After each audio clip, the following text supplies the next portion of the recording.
News న్యూస్లోని special big breaking news అంటుంది. Right details చూస్తే ఏటా డిఎస్సి నిర్వహిస్తాం. అసెంబ్లీలో మంత్రి లోకేష్ కీలక ప్రకటన. ఆంధ్రప్రదేశ్లో టీచర్ ఉద్యోగాల కోసం ఎదురు చూస్తున్న నిరుద్యోగులకు ప్రభుత్వం గుడ్ న్యూస్ చెప్పింది. ఇకపై ప్రతి ఏడాది డిఎస్సి నిర్వహిస్తామని రాష్ట్ర విద్యాశాఖ మంత్రి నారా లోకేష్ అసెంబ్లీ వేదికగా కీలక ప్రకటన చేశారు. అంతేకాదు తాజాగా నిర్వహించిన మెగా డిఎస్సికి సంబంధించిన పలు వివరాలను కూడా మంత్రి వెల్లడించారు. కుటుంబ ప్రభుత్వం డిఎస్సిని తమ బాధ్యతగా భావించిందని మంత్రి లోకేష్ స్పష్టం చేశారు. 16,347 పోస్టులతో మెగా డిఎస్సి నిర్వహించామని, ఈ పోస్టు కోసం 3,36,300 మంది అభ్యర్థులు దరఖాస్తు చేసుకున్నారని తెలిపారు. మొత్తం నియామక ప్రక్రియను కేవలం 145 రోజుల్లోనే పూర్తి చేశామని మంత్రి వివరించారు. డిఎస్సి నియామకంలో పారదర్శకతకు పెద్దపీట వేశామని, అభ్యర్థుల నుంచి వచ్చిన ఫిర్యాదులను వివిధ స్థాయిల్లో పరిష్కరించామని చెప్పారు. డిఎస్సిపై లోకేష్ కీలక వ్యాఖ్యలు. టీచర్ రిక్రూట్మెంట్ లేకుండా ప్రభుత్వ పాఠశాల అభివృద్ధి సాధ్యం కాదని మంత్రి అన్నారు. మహిళల డిఎస్సిలో 33% రిజర్వేషన్ కల్పించామని తెలిపారు. తెలుగుదేశం పార్టీ అధికారంలో ఉన్న సమయంలో 1,80,000 మంది టీచర్లకు నియమించామని లోకేష్ పేర్కొన్నారు. 2019 నుంచి 2024 వరకు ఒక్క టీచర్ ఉద్యోగ నియామకం కూడా జరగలేదని వైసీపీ ప్రభుత్వంపై విమర్శలు చేశారు.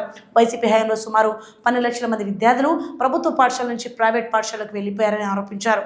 ఇక టీచర్ల శిక్షణ విషయంలోనూ గత ప్రభుత్వంపై లోకేష్ తీవ్ర వ్యాఖ్యలు చేశారు. తమ ప్రభుత్వం టీచర్ల శిక్షణ కోసం సింగపూర్, ఫిన్లాండ్ వంటి దేశాలకు పంపితే గత ప్రభుత్వం హయాంలో టీచర్లను మద్యం షాపుల వద్ద కాపలా పెట్టారని విమర్శించారు. లోకేష్ డిఎస్సి పరీక్ష కోసం 42,000 ప్రశ్నలు సిద్ధం చేశామని మంత్రి తెలిపారు. పరీక్షను టీసీఎస్ ఐఆన్ ప్లాట్ఫామ్ ద్వారా నిర్వహించామని కూడా చెప్పారు. సర్టిఫికేట్ వెరిఫికేషన్ జిల్లా, యూనిట్ స్థాయిలో చేపట్టామని వివరించారు.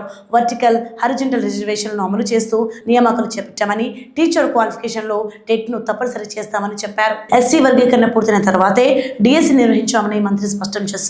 స్పోర్ట్స్ కోటాలను మార్పులు చేశామని, గతంలో ఉన్న 29 క్రీడా విభాగాలను 65 విభాగాలకు పెంచామని తెలిపారు. వైసీపీ ఆరోపణలకు లోకేష్ కౌంటర్ ఇస్తూ ఎస్సీపై వైసీపీ చేసిన ఆరోపణలను మంత్రి లోకేష్ తీవ్రంగా ఖండించారు. కొంతమందికి డిఎస్సి అంటే అర్థం కూడా తెలియదంటూ విమర్శించారు. పేపర్ లీక్ జరిగిందంటూ ఆరోపణలు చేసిన వారు అందుకు ఆధారాలు చూపాలని డిమాండ్ చేశారు. సర్టిఫికేట్ వెరిఫికేషన్ పక్కాగా నిర్వహించిన తర్వాతే ఉద్యోగాలు ఇచ్చామని తెలిపారు.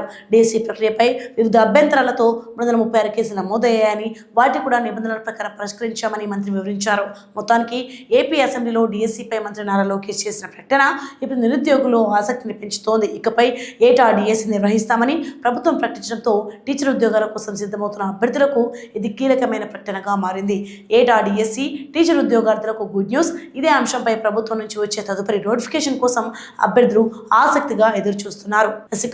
Latest updates. For more updates keep watching in news. ప్రజల కోసం ప్రజలతో, నిజం మా నైజం.